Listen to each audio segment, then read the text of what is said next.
warahmatullahi wabarakatuh. Saya Heni Swastri, NPM 1951020095, Prodi Perbankan Syariah kelas F semester 4.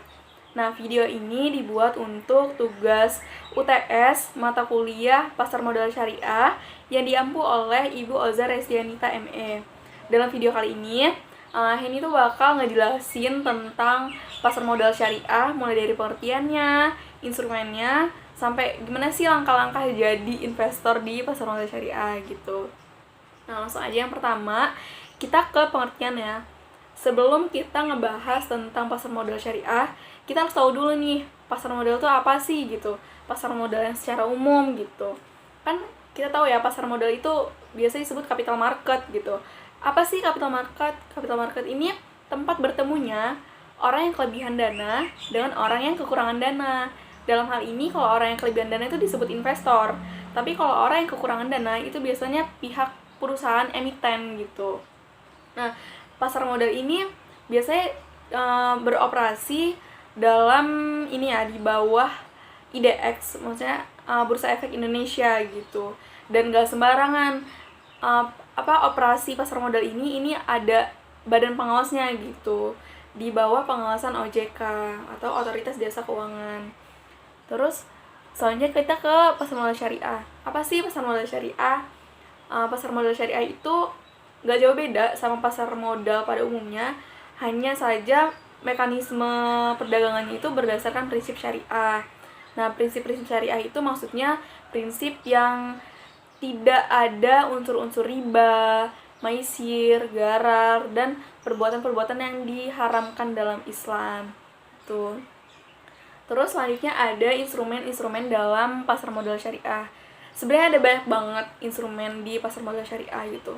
Tapi mungkin ya, teman-teman semua itu mikirnya kalau misalnya kita bahas pasar modal nih, pasti yang ada di pikirannya itu saham kan gitu.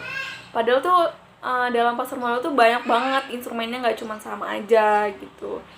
Nih, jadi yang pertama itu iya ada saham, tapi kalau di syariah kan saham syariah gitu loh. Saham ini apa sih? Saham ini adalah bukti kepemilikan ya atas suatu hak perusahaan gitu, dan bukti kepemilikan ini bisa hak ini juga mengambil suatu keuntungan dari perusahaan tersebut gitu. Nah, saham ini juga ada fatwa-fatwanya dari DSN MUI gitu. Selanjutnya yang kedua, kalau misalnya di pasar modal konvensional kita kenal obligasi, dan di pasar modal syariah kita ada namanya suku.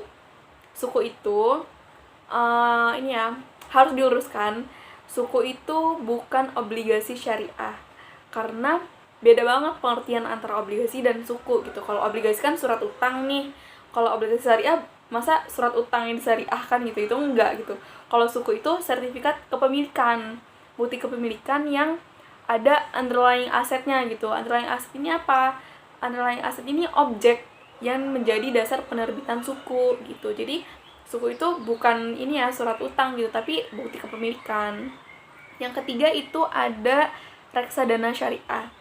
Nah, kalau reksadana syariah ini, dia ini juga instrumen investasi, tapi dia dikelola oleh seorang manajer investasi gitu. Jadi buat teman-teman yang mungkin punya keterbatasan waktu, keterbatasan kemampuan dalam mungkin kurang paham nih gimana sih cara investasi atau segala macam, dan orang yang gak mau ribet, itu enak banget nih kalau investasinya pakai reksadana syariah gitu, karena udah pasti aman kan, karena dikelola langsung sama manajer investasi yang udah profesional. Sedangkan kalau yang saham tadi itu tuh kita yang ngelola sendiri gitu. Ya emang bisa sih, kita bisa lewat dari broker atau perusahaan sekuritas gitu kan. Cuman lebih banyak biasanya kalau saham itu pada umumnya dikelola oleh individunya sendiri gitu. Selanjutnya yang keempat itu ada EBA syariah. EBA itu adalah efek beragun aset syariah. Ini maksudnya efek beragun yang portofolionya terdiri dari aset keuangan berupa piutang pembiayaan gitu. Jadi ini isinya tentang piutang-piutang atas pembiayaan yang ada di pasar modal syariah gitu. Biasanya ada bentuknya itu kolektif ya, kolektif antara manajer investasi dan bank kustodian gitu. Jadi melibatkan banyak pihak gitu. Dan bentuk yang lainnya itu bisa berbentuk surat partisipasi. Selanjutnya ada dire syariah. Dire ini apa? Dire ini adalah dana investasi real estate syariah. Biasanya dia khusus menghimpun dana untuk modal-modal pada aset real estate syariah gitu. Nah, terus selanjutnya kita akan bahas tentang perbedaan antara pasar modal syariah dan pasar modal konvensional. Udah pasti banyak banget perbedaannya, karena apa ya, dalam muamalah itu kita tuh nggak bisa disamain sama konvensional gitu, nggak bisa banget. Pertama itu investasi pada perusahaan dengan kegiatan yang usahanya sesuai dengan prinsip syariah. Jadi ini emang jelas banget gitu. Semua hal-hal yang dilakukan di pasar modal itu semuanya berdasarkan prinsip syariah. Mulai dari apa? Dari dasar hukumnya, dari kebijakannya itu ada dari fatwa-fatwa DSN MUI. Nah, kalau pasar modal itu diatur dalam kalau regulasi pemerintah itu kan Undang-Undang Nomor 8 tahun 1995. Tapi kalau misalnya dari MUI-nya itu diatur dalam DSN MUI nomor 80 DSN MUI /3 2011 tentang penerapan prinsip syariah dalam mekanisme perdagangan efek bersifat ekuitas di pasar reguler bursa efek gitu. Sebenarnya fatwa DSN MUI ini banyak banget, bisa diakses di laman OJK gitu. Banyak banget, ada yang tentang suku, ada tentang akad-akadnya gitu. Terus perbedaan yang kedua yaitu mekanisme transaksinya sesuai syariah. Ya tadi mekanismenya kan. Kalau misalnya dalam pasar modal yang konvensional kan biasanya orang tuh umumnya trading ya, jual beli gitu. Tapi kalau misalnya di pasar modal syariah itu enggak trading gitu, tapi dikenalnya tuh kerjasama. Kerjasamanya itu ada akadnya. Akad itu ada banyak kok, ada kafalah, wakalah, ada musyarakah, ijarah gitu. Jadi disesuaikan aja nanti kalau misalnya kita mau transaksinya mau pakai akad yang mana gitu kan. Terus prinsipnya itu bagi hasil jual beli dan sewa gitu. Kalau misalnya di yang konven kan kita cuman mendapatkan keuntungan gitu ya. Terus biasanya itu short sell atau jual cepat gitu. Pagi kita baru beli saham A, terus ntar naik dikit langsung dijual gitu. Nah, kalau di pasar modal syariah itu nggak kayak gitu sistemnya. Nggak boleh short selling kayak gitu. Harus kita investasi itu berdasarkan niatan untuk jangka panjang gitu. Jadi untuk 5 tahun, 10 tahun gitu. Seorientasi keuntungannya untuk dunia dan akhirat. Nah, tentu aja karena dalam literatur fikih muamalah, kita tuh dalam bermuamalah bukan untuk keuntungan diri sendiri dan bukan untuk kesenangan duniawi aja gitu. Tapi kita juga mengharapkan ridho dari Allah, pahala dari Allah gitu.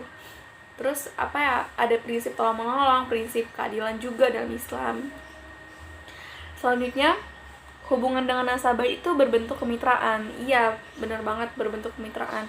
Sedangkan kalau dalam konvensional itu dia tuh cuman sekedar investor sama emiten gitu. Kalau misalnya di pasar modal syariah ya kita juga turut andil gitu dalam operasi si perusahaan ini, karena kalau kita punya saham nih misalnya, kita tuh bisa dapat undangan RUPS. RUPS itu rapat umum pemegang saham. Jadi ya kayak kita yang punya perusahaannya gitu.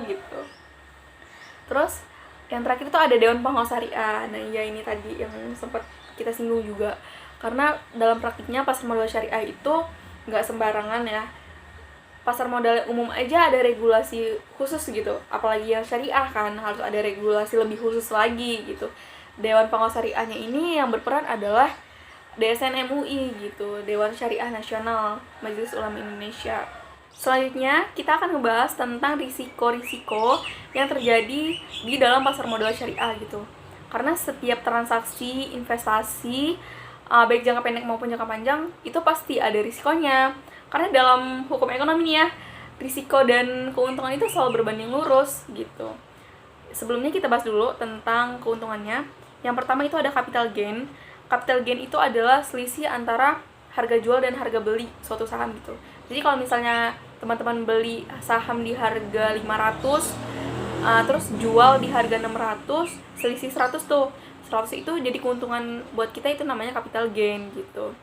Soalnya yang kedua itu ada dividen. Dividen itu adalah laba perusahaan yang dibagi berdasarkan periode tertentu gitu. Ada yang setahun sekali, ada yang setahun 2 kali. Bahkan sebenarnya nggak semua perusahaan itu ngebagi dividen. Tergantung ininya, laporan keuangannya, dia labanya gimana, dan tergantung kebijakan manajemen perusahaannya gitu. Sedangkan risikonya itu yang pertama ada capital loss gitu. Kalau tadi ada capital gain sebagai keuntungan, capital loss sebagai risiko.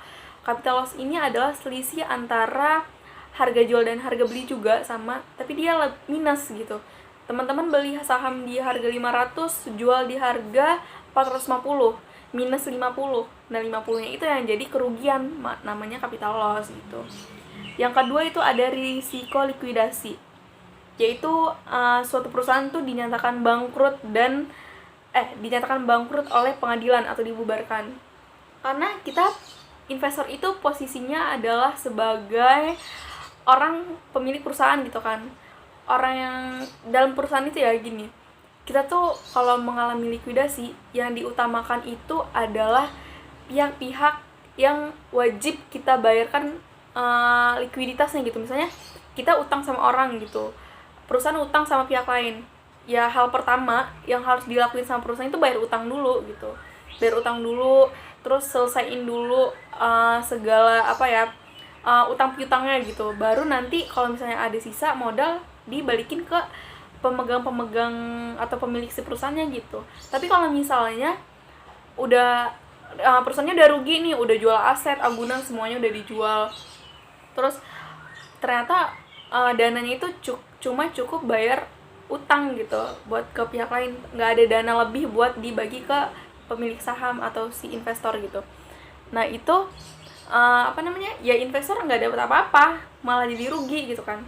Nah itu balik lagi karena ada risikonya. Terus yang ketiga itu ada delisting dari DES. DES itu Dewan Efek Syariah, Daftar Efek Syariah, maaf. Jadi suatu perusahaan itu bisa aja keluar masuk dari indeks saham syariah. Kenapa? Karena penyaringan antara emiten-emiten yang masuk ke daftar efek syariah itu panjang banget prosesnya gitu. Ada kriteria tertentu. Kalau misalnya nggak sesuai sama kriteria ya nggak bisa masuk gitu. Bahkan ada perusahaan yang udah masuk ke daftar efek syariah, tapi di tengah jalan ada sesuatu hal yang ngebuat perusahaan ini didepak gitu dari daftar DES gitu. Terus yang keempat itu ada delisting dari bursa. Kalau misalnya delisting dari DES, ya dia cuman ini aja sih, keluar dari indeks saham syariah gitu. Dia emiten ini dinyatakan bukan emiten yang syariah gitu. Tapi kalau misalnya di delisting dari bursa, ya dia udah nggak bisa memperdagangkan sahamnya lagi di bursa efek, bener-bener udah nggak terbuka lagi kan perusahaannya gitu. Selanjutnya kita bahas tentang analisis yang ada di pasar modal syariah. Analisis ini ada dua. Yang pertama itu ada analisis fundamental, yang kedua itu ada analisis teknikal. Biasanya kalau orang-orang yang investasinya untuk jangka panjang, kita pakai yang analisis fundamental. Tapi kalau misalnya kita cuman untuk investasi jangka pendek, biasanya kalau misalnya di konven kan ada trading segala macam, kita pakainya analisis teknikal.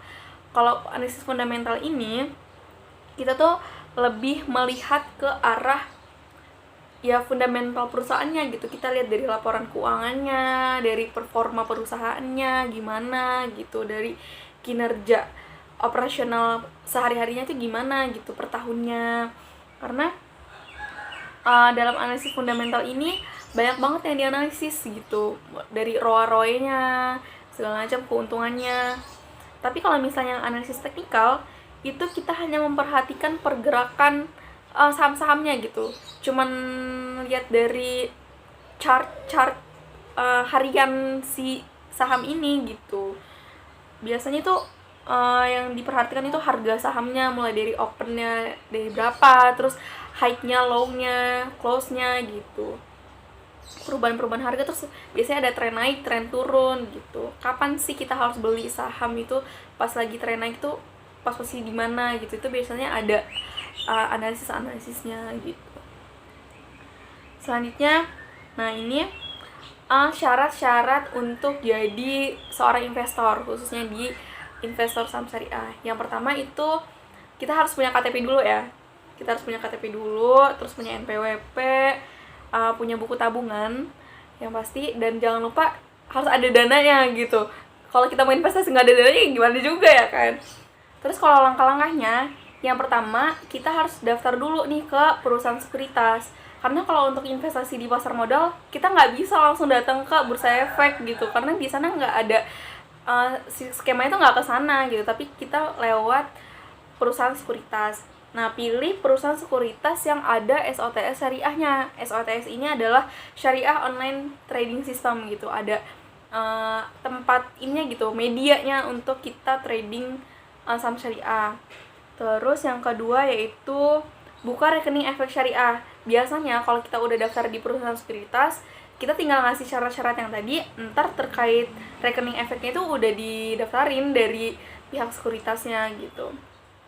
Terus kalau misalnya udah, ntar kita tunggu konfirmasi aja dari pihak sekuritas. Biasanya selesai itu nggak terlalu lama sih, sekitar seminggu atau bahkan ada yang udah sehari jadi gitu. Terus kalau misalnya udah, kan kita tadi harus punya dana tuh. Nah, dana tadi kita transfer ke rekening dana nasabah yang kita punya tadi gitu, buat modal kita investasi.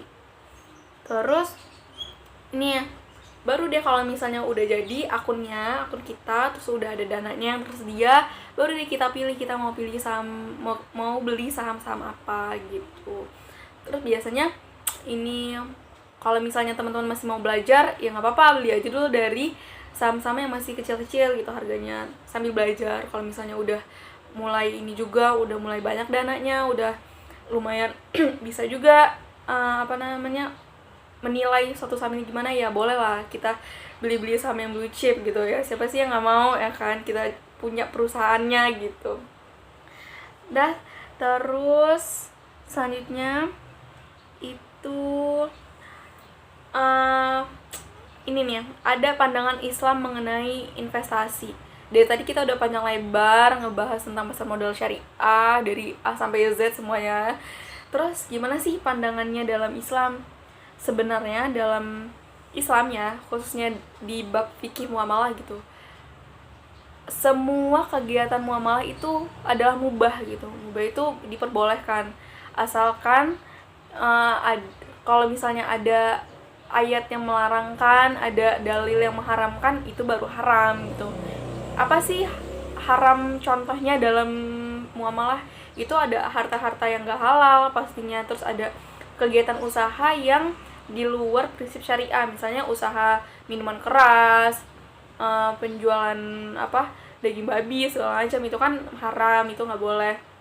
Terus transaksi-transaksi yang mengandung unsur riba, maisir, gharar, tadlis dan sebagainya itu semuanya haram.